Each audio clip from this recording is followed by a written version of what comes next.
Captain எப்படி துணிந்து தனித்து களம் கண்டு 2006 11 இடைத்தேர்தல் 2009 தேர்தலை சந்திச்சு தன்னுடைய வாக்கு வங்கியை நிரூபித்தாரோ அது போல நீங்கள் உங்கள் வாக்கு வங்கியை நிரூபிங்கள். அதற்கு பிறகு 2 பேருக்கு தான் இங்க போட்டி என்ற டயலாகே நீங்க பேசணும் தம்பி. துளசி கூட வாசம் மாறும்.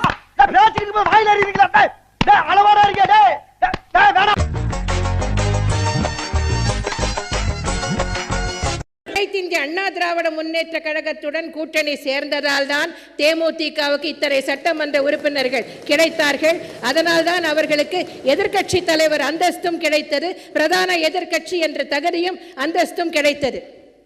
அனைத்து இந்திய அண்ணா திராவிட முன்னேற்ற கழகத்தோடு கூட்டணி சேராவிட்டால் தேமுதிகவுக்கு கடந்த தேர்தல் ஒரு இடம் கூட கிடைத்திருக்காது என்பதுதான் உண்மை.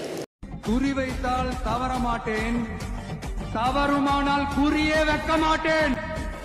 சும்மா